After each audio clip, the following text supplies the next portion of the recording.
Are you suffering from pain in your shoulder, elbow, knee, or other joints? Do you have frequent back pain, sciatica, or neck pain? In these and many other cases, it's recommended to do a specialist visit by an orthopedic doctor who will be able to diagnose your pathology and indicate the best therapy to solve your problem.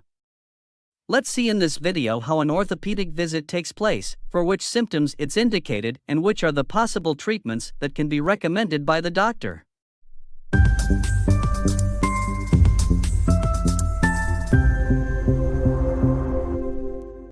Hello and welcome back to Med4Care. Today's topic is the orthopedic visit.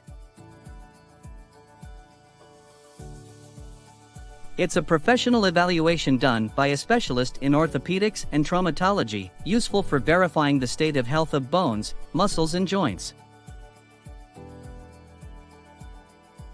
This type of specialist visit is essential for the diagnosis of trauma, alterations of the musculoskeletal system, or chronic, acute, and degenerative pathologies. Let's see together what are some of the pathologies that can be diagnosed by an orthopedic doctor. The various forms of arthrosis: scapulohumeral arthrosis, arthrosis of the hip or coxarthrosis, knee, hands, or thumb. Back problems such as kyphosis, scoliosis, herniated disc, lumbosciatica, spondylolisthesis. Lower limbs problems such as bunions, plantar fasciitis, ankle sprain, hip or knee problems.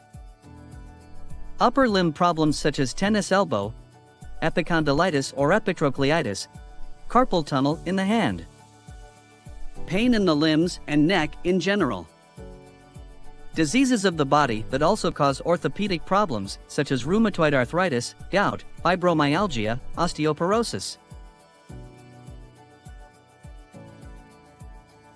Before the specialist visit to the orthopedic doctor, it would be advisable: stop taking anti-inflammatory drugs or cortisone, so that the doctor can evaluate the real symptoms.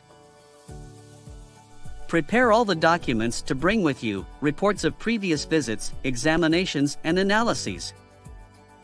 It's important that they are not placed in bulk, but in a precise order, preferably chronological, so that the doctor can reconstruct the previous clinical history.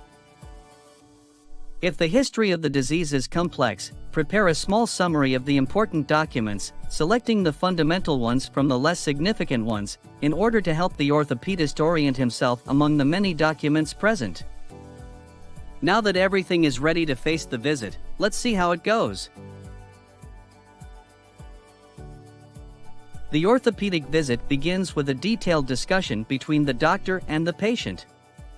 First of all, the orthopedic specialist inquires about the reason for the visit and what symptoms the patient accuses. When they started, what is their frequency and type, for example, the type of pain, when and how it arises, with what movements, how it fades, etc. The orthopedist then reconstructs the patient's clinical history, trying to get an idea of his habits and lifestyle, such as the job he does and the sport he plays, to understand if the problem is related to repetition. He'll also ask about his medical history, whether he has had any previous surgery or trauma, any illnesses in the family, or any drugs he's taking that may be related to the present problem.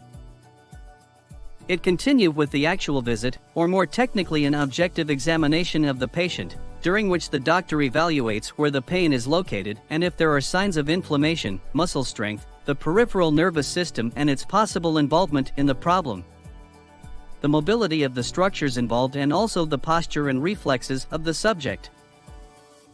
At the end of the visit, the doctor will decide if additional diagnostic tests are needed. If necessary, the doctor may request additional tests such as radiography, which is important to evaluate the presence of any fractures or, in any case, the arrangement of the joints. Computed tomography, which is very useful in the case of complex joint fractures. Nuclear magnetic resonance, which allows a better view of ligaments, muscles, or spinal cord. Ultrasound, which allows you to visualize the muscles and their injuries and can be easily performed even during the visit itself, if the necessary instrumentation is present. Depending on the patient's situation, the doctor may also request other tests useful for the differential diagnosis with other diseases, such as blood tests and urine tests. Based on the orthopedic visit and any diagnostic tests, the orthopedist will now be able to diagnose and indicate the correct therapy.